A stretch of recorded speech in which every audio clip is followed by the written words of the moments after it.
Well, that was a beginning part of my career, and I got the opportunity to do some of the Goodson Todman game shows, and it was a very particular part of my career in my life because I was just really getting started.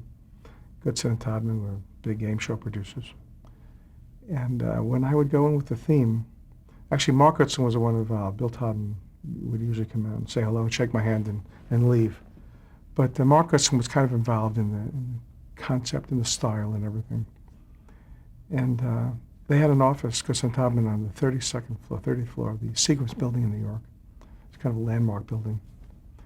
And they had, I think they had the entire floor. And when I come in to do my little theme, they would usher me into this big conference room. And one of the various producers of the show, Gene Rayburn was one of the stars of one of the game shows. They bring in all these people to hear the theme, secretaries and assistants, and Mark, of course, Mark Goodson, and Bob Israel, who hired me to do it. And there was, for some reason, less than full-size keyboard. I think it was a 66-note keyboard. I don't know why they ever invented a 66-note keyboard, but there it was.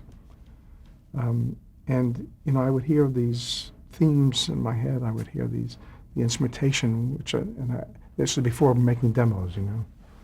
This is early mid-60s, and there was no synthesizer to make inexpensive demos. So I just really basically played at the piano and sang along if I needed.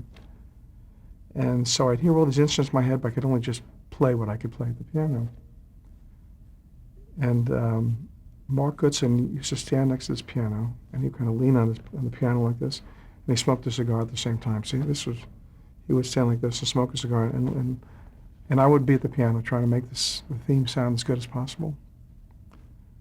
And then he would finish, I would finish, and he would go around the room and ask everyone what they thought about the theme. And usually they're afraid to say what they thought because they don't know what he thought yet, As soon as they know what he thought, they would know what they thought.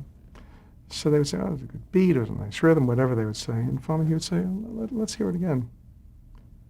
So I'd start to play it again, and he'd go back to his position with a cigar and leaning on the piano.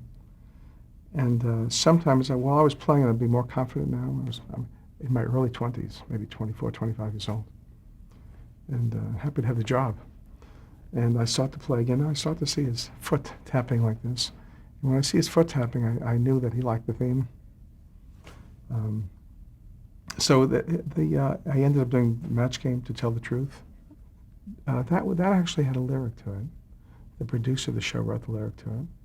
And then What's My Line, which was a remake of the original show. For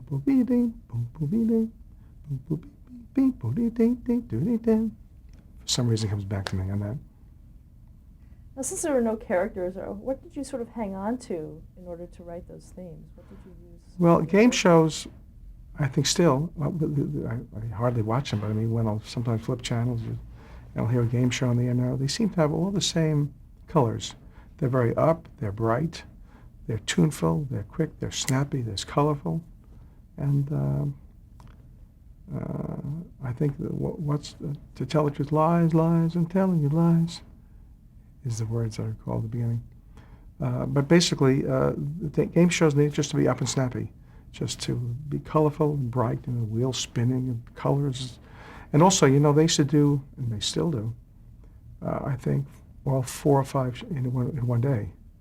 They just do one day production, and they come out with different suits and different dresses, so you get everything done in a day. I would do those and record them in England, and then there were always little bits and pieces. There were suspenseful moments, when someone's thinking. So, you need suspenseful music. And that was usually kind of clock ticking kind of sounds, And then they answer the right question, but an explosion of music would come out, And I would do these as just little brief episodic pieces. And they would have names like Titillating and Suspense, And then they go into a library called Titillation Cues, or Suspenseful Cues, or Bright Stingers, 2 seconds, 3 seconds, 4 seconds. So you really create libraries of little vignettes of music, just leading in and out of questions.